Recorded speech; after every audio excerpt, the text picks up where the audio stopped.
muitíssimo obrigado por encontrar um espacinho aí na agenda e bater um papo com a gente, viu? Fico muito, Imagina, muito feliz com essa oportunidade. eu fico contente. Convidar para falar de causos do júri é um convite muito agradável, muito simpático. É descontração na pandemia.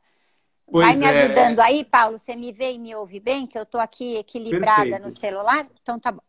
Não, tá excelente. Muito obrigado, viu? Tá perfeito. Bem, como anfitrião aqui, eu vou fazer uma breve apresentação, embora desnecessária, mas a Dora Cavalcante, uma advogada militante há bastante tempo aí à frente da advocacia, realmente, né? Porque a gente fala assim, tem aqueles advogados que carregam o nome de advogado, mas tem os advogados que advogam de verdade, né? A Dora não é apenas uma dessas advogadas que advogam para valer, como uma das principais advogadas aí em nível nacional e até em causas transnacionais aí, né?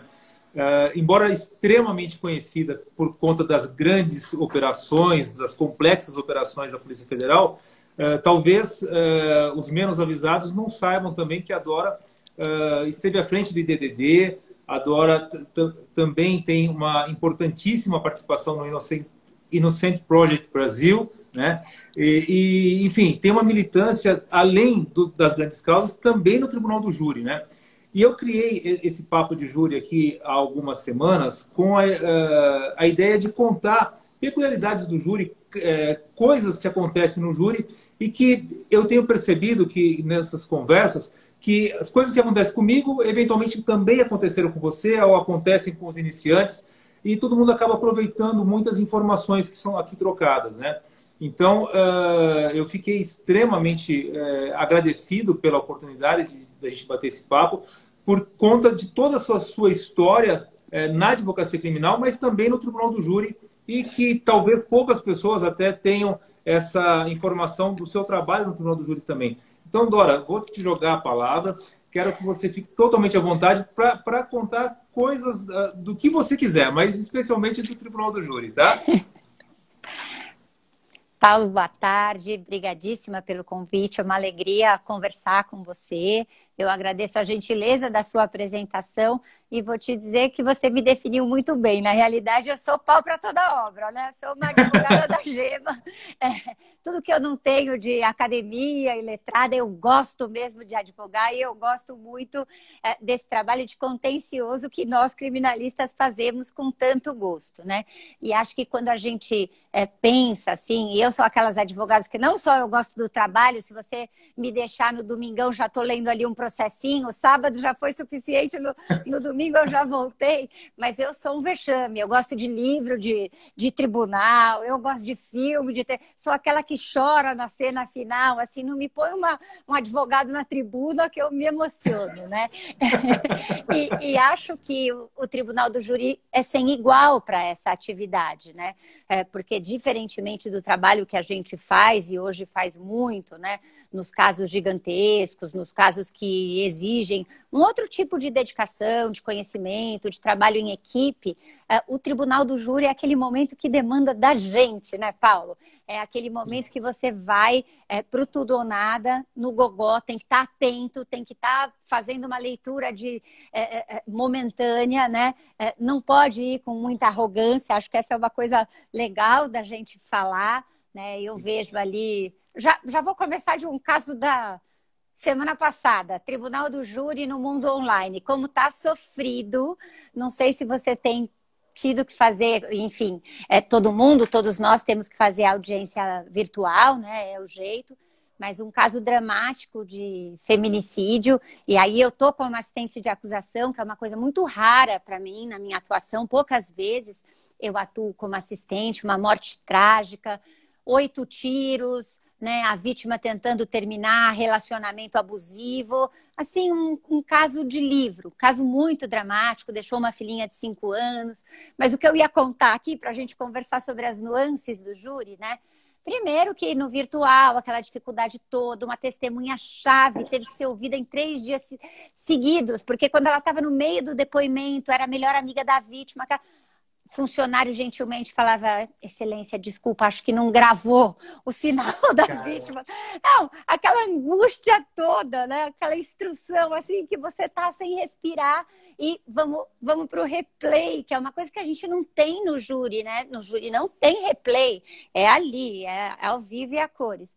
Mas aí, para a gente já começar elogiando os colegas, Dr. William César de Oliveira, de Americana, fazendo ali a defesa, e eu, assim como você, tenho certeza, né, Paulo, a gente não confunde o trabalho dos colegas, né, o do Ministério Público, da magistrada, do magistrado, com o caso. Eu gosto de respeito, cordialidade, né, a gente tem que brincar um pouco, porque os nossos temas são muito sofridos, mas ele começou naquele elogio a mim, que é aquele elogio assim, muito elogioso, mas já vou ficar ali pela perua de São Paulo, que não sabe nada do que está se passando nesse tribunal de Campinas, né? Aquele charme do sotaque do interior que ganha qualquer jurado, né?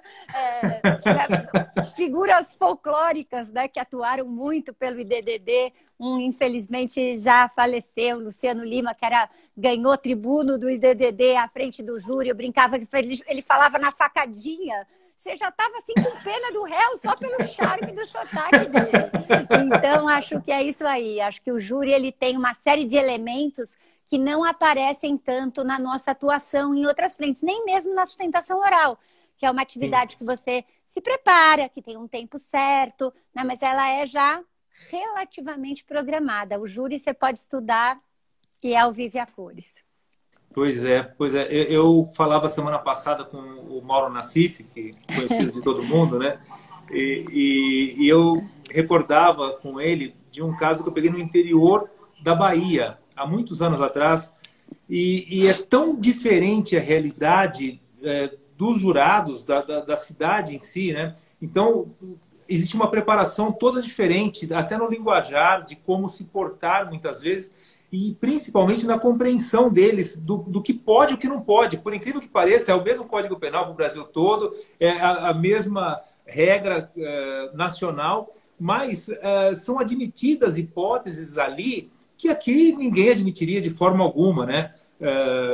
Enfim, o júri demanda isso, esse cuidado redobrado, né?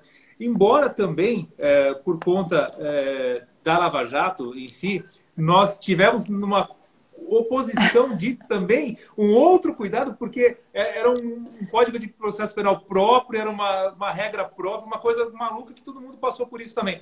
Então eu falo, são dois extremos, mas que é esse do Tribunal do Júri, que é lidar com o leigo, né? O outro eu acho que é sacanagem, porque o código é o mesmo, a pessoa não pode fazer aquilo que não está no código, mas com o leigo é diferente, com o leigo você tem que entregar para o leigo a compreensão dele.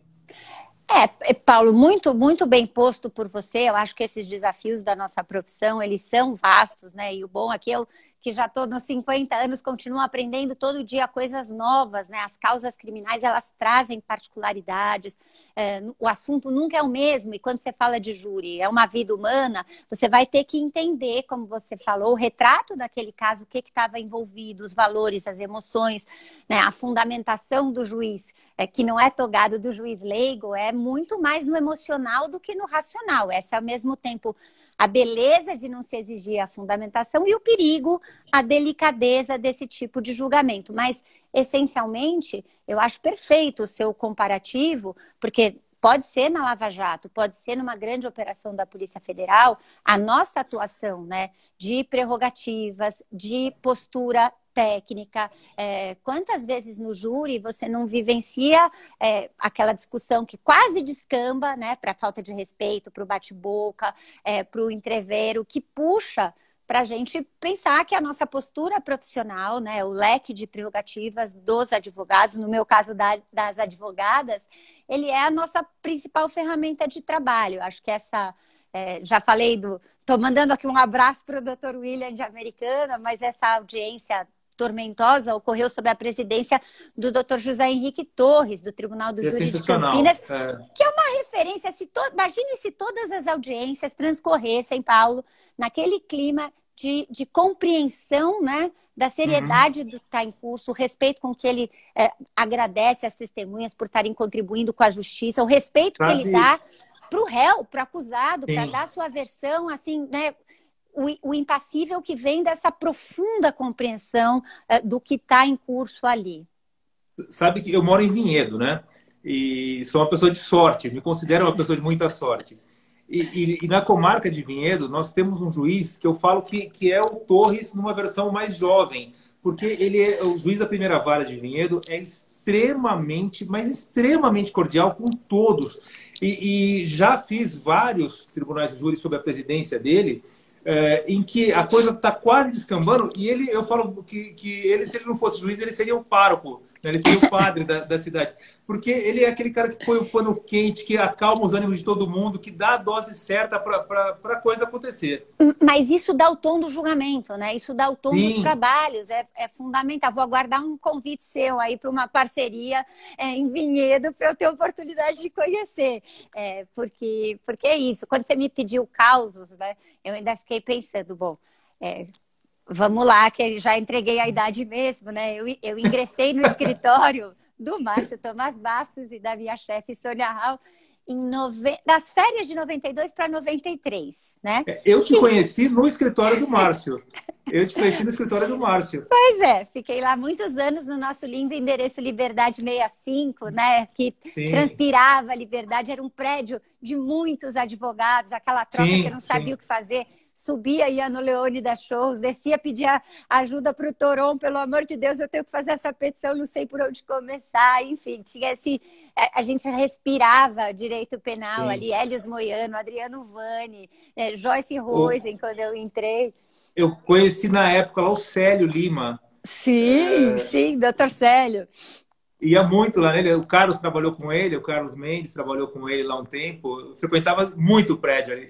Aquele prédio era uma delícia, mas enfim, eu entrei assim, acho que fim de janeiro, comecinho de fevereiro, e aí alguém me falou, bom, o doutor Márcio vai fazer um júri, todo mundo aqui no dia do júri tipo, parou tudo, né? Ninguém pode olhar para o lado, se tocar o telefone não atende, porque hoje é dia de júri e tal, alguém muito importante ia ficar honrado de levar, né? Eu vou levar a beca, eu levo a pasta, eu levo o código, né? Aquela coisa assim, vamos todos.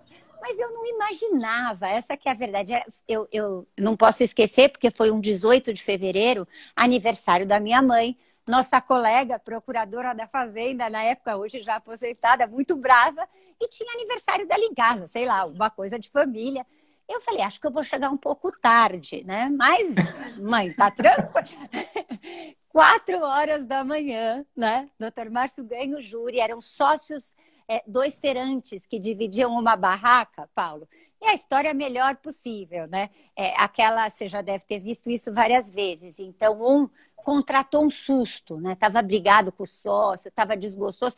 Era só um susto, era só. E o susto é que deu errado e o Caramba. amigo morreu. Não, você não imagina o que foi sair às 4 horas da manhã de lá, né? Depois, aí eu já vi o que ia ser a minha vida. A partir daquele dia eu entendi como é que seria a advocacia criminal e a sua impossibilidade, né, de cumprir compromissos. Mas a gente saiu de madrugada naquela excitação, ao mesmo tempo condoídos pela família da vítima, né? Que estava ali gritando, xingando. Eu falava, gente, mas eu achava que o meu chefe era uma pessoa assim, né? Não, ouvindo tudo, sai dali. E essa emoção enorme, né, de absolver alguém no plenário. Então, fiquei com aquele registro e a gente não esquece essas coisas, né? A primeira vez que o Márcio deixou eu fazer um plenário de júri com ele, sei lá, isso, eu devia ser recém-formada. E era uma ré, no nosso caso, Dona Marilda. E uma história trágica também, o marido bebia, batia nela. E aí a minha tarefa era a parte fácil, né? Porque já ia estrear ali, era no juródromo. Eu adorava ir à tarde no juródromo, né? Pegava o metrô, ia passeando ali no Arquidiocesano, tal, ia ver os nossos casos do juródromo. E o Márcio falou, você vai contar os momentos, né? A sua parte é fazer a narrativa. Você vai ali numa escalada, né? Depois eu entro, mas eu quero que você conte o que aconteceu, o que a nossa cliente por que que ela achou que ela ia morrer naquele momento, né? Por que que ela teve que pegar a espingarda que estava logo ali, pau! E eu me lembro justamente dessa angústia de fazer uma narrativa que é de livro, né, Paulo? Que é Sim. aquela, é nisso que a gente enxerga a maestria de um Valdir Troncoso Pérez, né, que falava nada de ficar estudando o processo na véspera do julgamento, vá ler um bom livro, vá se inspirar, que eu lembro assim, lembro até hoje, ela estava no andar de cima e ouve o marido batendo a porta e subindo as escadas, não, é aquela coisa que você... Então o júri tem essa beleza narrativa que acho que fica impregnada na memória e a gente não esquece. Pois tem várias e várias histórias assim que eu falo que daria diversos livros, na realidade, né? Mas, Dora, me fala uma coisa, aproveitando a oportunidade e o momento em que estamos discutindo bastante a posição, a devida posição da mulher, especialmente no cenário jurídico, né? Você, advogada, mulher no júri, você já sentiu diferença de tratamento? Você já teve algum tipo de preconceito? Apesar de ser a Dora, você já sentiu isso na pele? Algum tipo de reticência, pelo menos? Olha, Paulo, eu sou a Dora e eu sou uma profissional como qualquer outra ali no meu trabalho. Como você falou, às vezes a gente, né, por experiência, por anos calejados, a gente vai até se achando mais famoso do que a gente é. Eu, no fórum, tô que nem qualquer comarca, acho que eu já fiz audiência nessa altura do campeonato, né, em tudo que é lugar que você possa imaginar, você falar uma comarca bem longínqua, eu já lá estive, né? E acho que, assim, existe uma percepção de que a mulher não dá conta, ou não deveria falar sobre determinados temas, né? Acho que essa...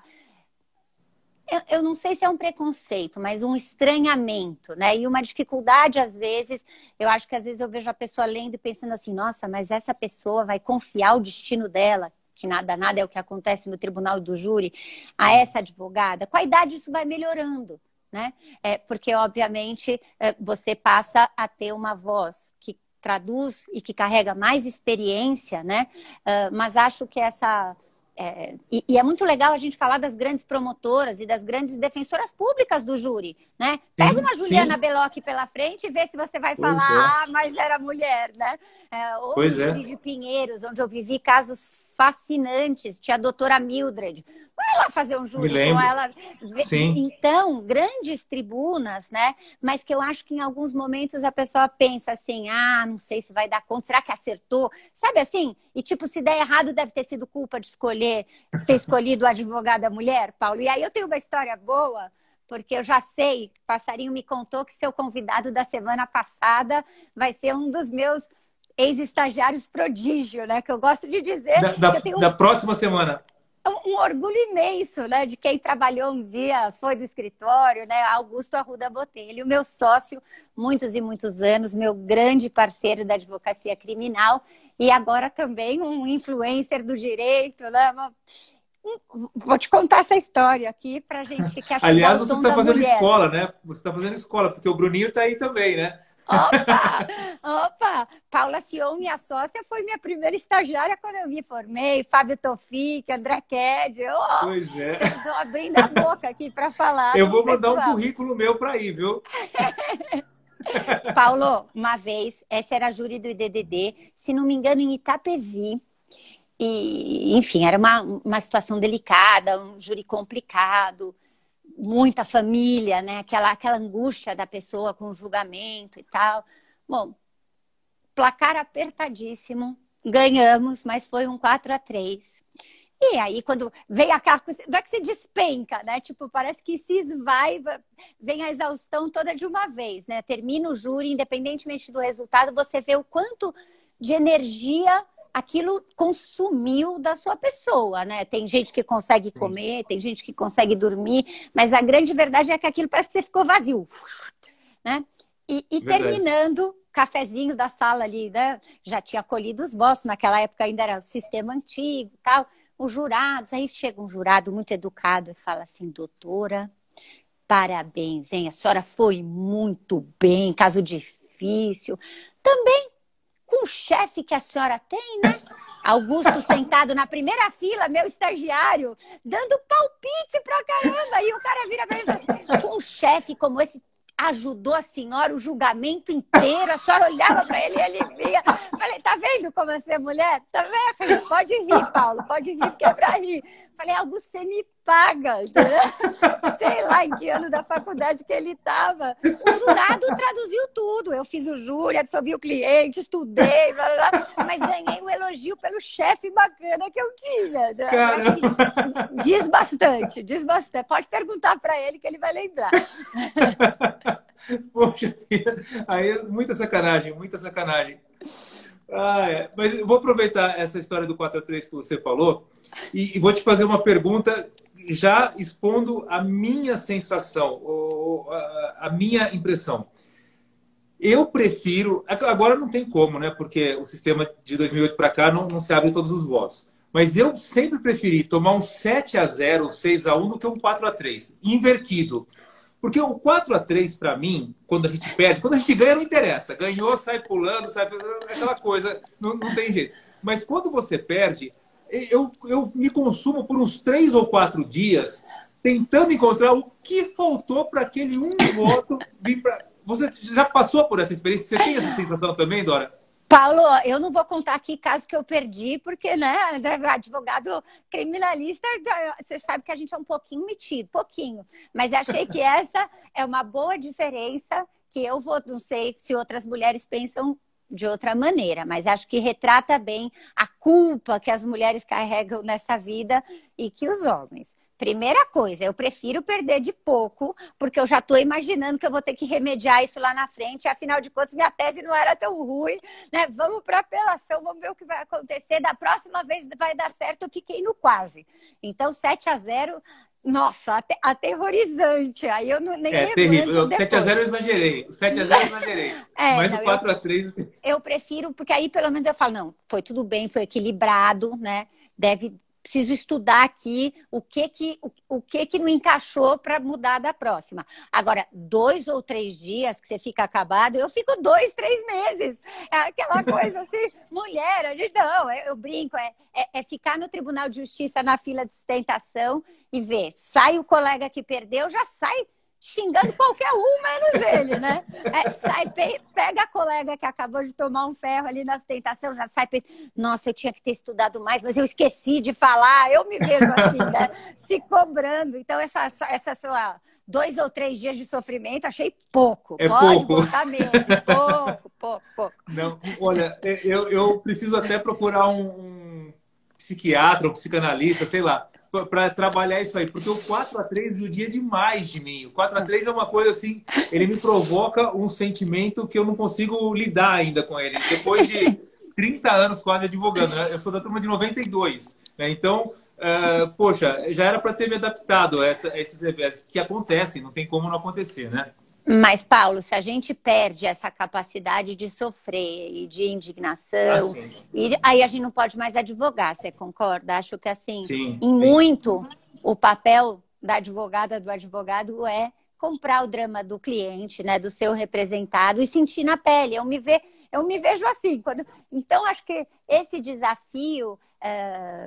de conseguir se preservar, ao mesmo tempo, é uma coisa que a gente não tem que fazer, né? Porque acho que isso... Mesma coisa que cliente preso, né? Você visita o cliente na cadeia, você não dorme, não tem a menor chance, porque você sabe aquilo que o cliente está vivenciando num determinado momento, né? A angústia da família. Eu sempre dou, né, essa dica. Eu acho que se você está começando a advogar no criminal, né? Pegue causas que te façam ir ao presídio, né? Que te façam ir. Vai caminhar, Eu fui anos do Conselho Penitenciário do nosso estado, né? É isso, vai caminhar, vai ver, porque tem que estar na nossa alma, né? Que vai sentir o cheiro do presídio, né? Como a Alexandra Zafir falava, vai sentir o cheiro do presídio. Nossa, aí vamos até homenagear a Alexandra Zafir, porque quando nós estávamos ainda construindo o IDDD, Paulo, isso... Mais de 20 anos atrás, que o IDDD hoje já está, né? Já atingiu a maioridade aí, faz tantos trabalhos fantásticos, né? Tem uma equipe maravilhosa, mas assim, nos primórdios que o IDDD funcionava exatamente nessa mecânica como estava comentando do Liberdade 65, né? A gente fazia ali um trabalho de tentar, enfim, pensar em meios de trazer uma advocacia de excelência, de acesso à justiça, de qualidade, de todos os meios, né, legais para promover a ampla defesa, para sair do pro bono individual de cada escritório, até hoje que a gente já está na litigância estratégica, mas a lei e eu, a Lê falava assim, não, mas cada caso é um caso. Eu falava, mas mutirão é enxugar gelo, Alê. A gente vai fazer o mutirão, dali a 6 meses a situação vai estar igual. E acho que com o tempo, hoje eu penso muito mais como pensava Alexandra Zafir, que lia uma carta de preso que chegava lá, ela e o doutor Sinésio ficavam lendo carta de preso e queria... E naquele momento, porque é uma vida, né? É um indivíduo. A Lê tinha essa característica. Ela, claro, ela queria pensar no macro, mas para ela era indivíduo, era cada pessoa. Acho que a sensibilidade que ela trouxe com tudo que ela passou era de lembrar o caso, né? E isso é muito bonito. E o júri também tem essa coisa que a gente pensa no plenário, mas às vezes a minha angústia, acho que o último caso que eu fiz nomeada, né, representando o IDDD em plenário, foi um caso em que o promotor pediu absolvição, mas um caso que a angústia vinha de uma uma mulher, que tinha tido um câncer de mama com metástase, tomava remédios fortíssimos por problemas psiquiátricos, e ela levou 14 anos até ser absolvida no tribunal do júri. E quando eu vou ler o processo, né, vai começar aquela coisa, eu também leio processo da página 1, né? 1, 2, 3, não importa se eletrônico, autos... Não pode contar aqui, né, que quando eu vou fazer júri eu imprimo tudo e ponho post-it, melhor não, né?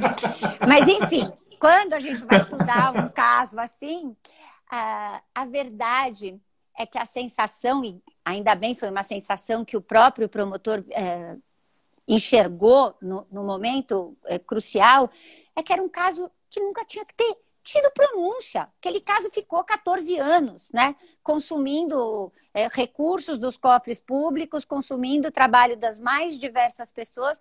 Juro por Deus que a testemunha principal era homicídio tentado por envenenamento. Essa mulher muito sofrida, que vivia numa comunidade que tinha problema de contaminação daquele veneno de rato, porque era do lado do lixão. Como chama aquilo? Acabei de esquecer. Leptospirose? Não, o nome do veneno que vende na feira é proibido, mas é super comum. Acabei de esquecer aqui porque me deu um branco. Racumim. E no lixão eles encontraram traços de racumim, infelizmente, ali na água da sarjeta. Era o entorno de um lixão. E essa mãe foi processada todos esses anos, Paulo, numa narrativa que 2 testemunhas eram as amiguinhas da filha e, óbvio, quem que quer uma criancinha sendo contaminada por racumim, tinha ficado 1 semana na UTI e tinha se salvado.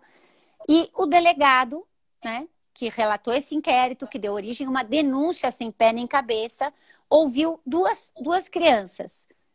Eu achei estranho que não tinha data de nascimento ali, né? As 2 acompanhadas. Sabe aquele depoimento igual? Um igual ao outro, mesmo texto, sem tirar nem pôr? Uma tinha 6 e uma tinha 4, Paulo. Que em tese seriam as testemunhas que levantavam a hipótese que levou 14 anos para ser devidamente afastada. No plenário do júri, dizendo que a criancinha tinha entrado na casa da dona fulana e comido um danoninho aberto que estava em cima da pia. Como se uma criança de 4 anos pudesse dar um testemunho. Não, eu lembro. Eu entrei e o danoninho estava em cima da pia meio aberto. Uma coisa... 14 anos depois. Num cenário em que a contaminação pelo tal do racumim era enfim, um drama daquele contexto, né? Não uma coisa específica. Enfim, as histórias do júri tem muita história, né? Mas a gente também tem que pensar por que a investigação tantas vezes é mal feita, né? Por que alguém é pronunciado com base em tão pouco, né? Por que nós vamos sempre numa imputação já de qualificado, duplamente qualificado, triplamente qualificado? Exato. Enfim, um pouco mais do nosso sistema punitivista, né? Ontem eu fiz uma sustentação no TJ aqui e eu alertava justamente isso. É uma imputação de homicídio, um crime bárbaro, um crime cruel. Porém, a pessoa que está sendo acusada, está presa por conta disso, ela nega a autoria e nós temos, assim, um indício extremamente frágil que poderia ligá-la ao crime. Mas, a partir do momento que pingou esse indício no processo lá na cidade de Ribeirão Preto, não teve mais investigação. A polícia falou, é ela, ponto, acabou. Não se investigou mais nada, não se investiga mais ninguém. E é uma realidade nossa. Aí todo mundo fala assim, nossa, mas é um percentual tão pequeno das pessoas que são processadas por homicídio e são condenadas. Como que pode? Mas isso não é um problema do sistema e nem um problema do advogado. Isso é um problema da estrutura policial. Primeiro, que é uma estrutura extremamente falha. Segundo, que não se investiga normalmente. Quando tem uma oportunidade como essa de apontar alguém e sair correndo, eles saem correndo. Paulo, aí no trabalho que a gente faz hoje no Innocence Project, né, nos nossos casos, daquele caso que terminou, né? O nosso trabalho no Innocence é só de analisar de trás para frente processos, né, já acobertados pelo trânsito em julgado. Então, vamos lá no que a gente está fazendo. Aquele réu que já está com um carimbo de culpado, de condenado, cumprindo pena em algum lugar. E a gente recebe num gráfico pizza que a gente procura manter, né? Em primeiro lugar ainda os roubos, mas em segundo lugar homicídios, que chegam com reclamos de inocência e sempre com essa queixa de que a hipótese não foi investigada. Isso que você acaba de descrever, né, Paulo? Na literatura ou nos trabalhos de pesquisa que os projetos, os Innocence Projects fazem ao redor do mundo, é o que a gente chama de visão de túnel, né?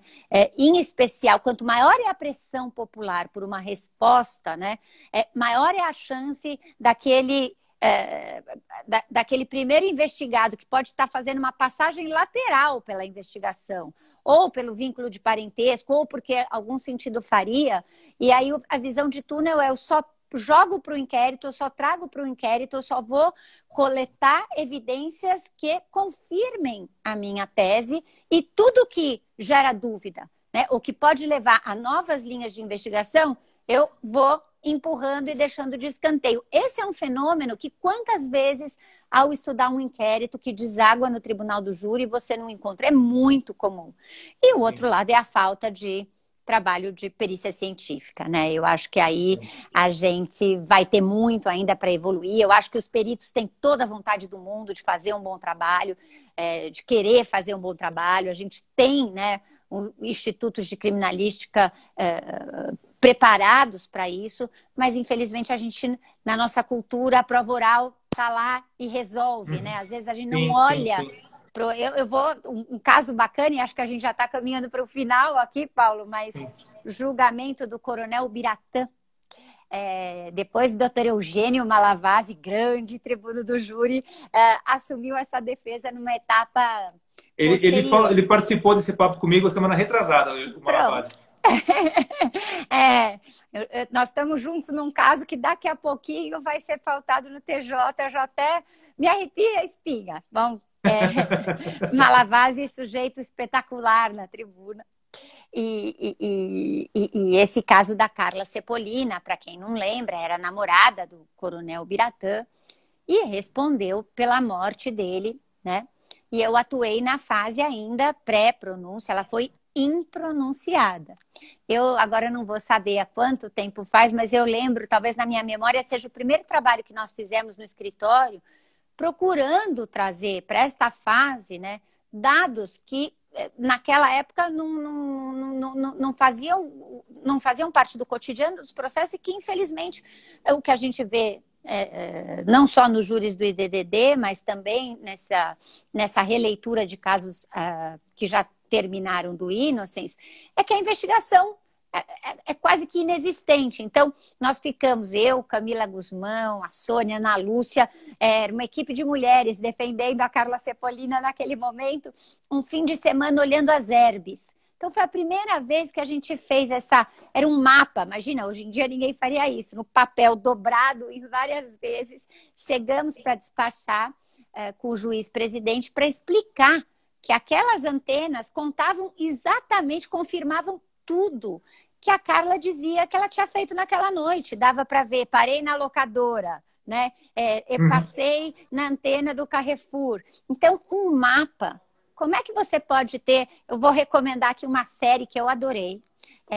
acho que não está nas primeiras indicadas, tomara que venha logo a próxima temporada, que é Carlo e Malik. Você assistiu? Não, não conheço. Italiana, tá na Netflix, mas se passa em Tá. Roma. Além de tudo, você vê uma outra, né, uma Roma que não é só imagens do Coliseu, mas Carlo e Malik é o chefe do DHPP, então é Tá. o delegado-chefe com a sua equipe, e o Malik é o tira-novo, né, que ingressa na equipe, e, enfim, tem lá um romance, porque eu gosto de série que tenha romance, viu, Paulo? Só crime não dá, né? Tem a perita também, tem todos esses ingredientes.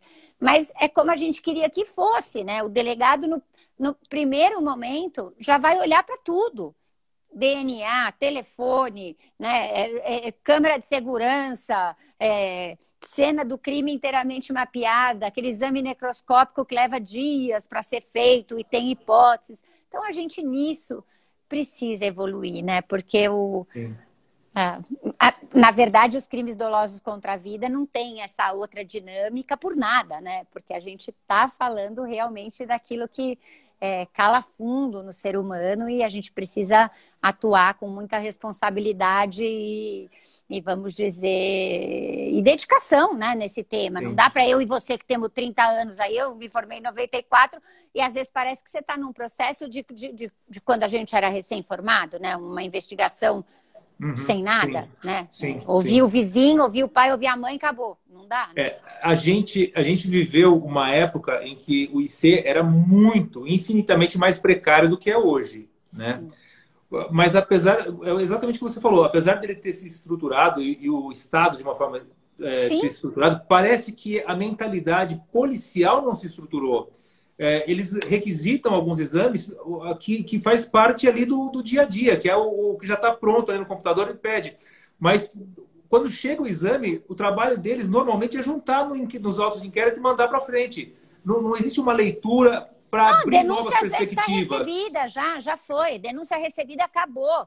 Vem Pois aquele resultado e me esquece, né? Isso é muito impressionante. É verdade, é verdade. Aliás, é isso que você falou, é uma grande verdade. Primeiro denuncia e com a chegada do laudo tal, não tem sentido uma coisa dessa, né? Mas é um desafio para nós, né, Paulo? Acho que essa é uma coisa também, a gente vai ter que estar mais aparelhado para suscitar esse tipo de prova, para cobrar esse tipo de prova, né?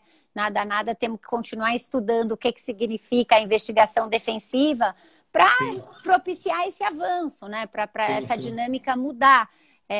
Eu agora, dia 20 de abril, tenho pautado no Tribunal de Justiça o término vai terminar o julgamento de uma revisão criminal do Inocêncio, um caso muito interessante, Igor Barcelos de Souza. E o relator deu um voto magistral pela absolvição. Qual Câmara? Qual Câmara? Terceira e quarta é o meu grupo. Então...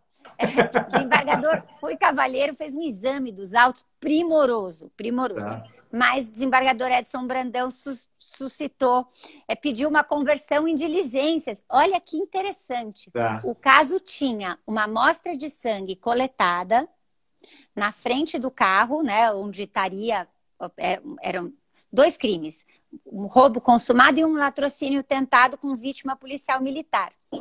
E esse sangue depositado ali nunca tinha sido testado, estava coletado, número, saquinho. Caramba. E ainda bem, agora foi e afasta o sangue daquela pessoa que estava ali, não era do nosso cliente. Quer dizer, nós temos agora uma prova de material genético que foi colhida. O trabalho do IC, ele foi feito na época. Você tem tem um laudo do carro com orifício de entrada e saída, toda essa coisa da balística que a gente aprende pouco na faculdade, né, Paulo? Como a gente precisa e buscar esse conhecimento por outras fontes, né?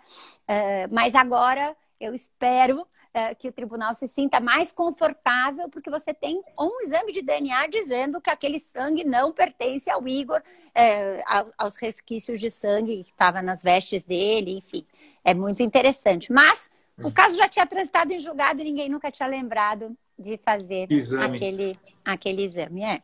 Caramba. Enfim. Histórias e mais histórias de júri e de causos criminais, né? Como um todo.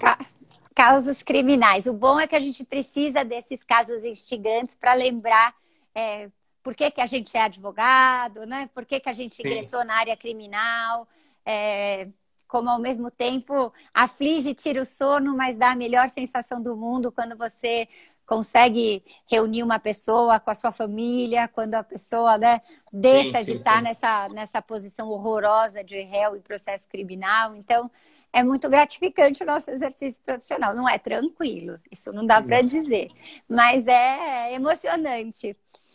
Aliás, o que não falta é emoção, né? Todo dia não tem advogado criminalista que morra de monotonia, né? Não tem jeito. Não, desse mal não sofremos. Olha aí.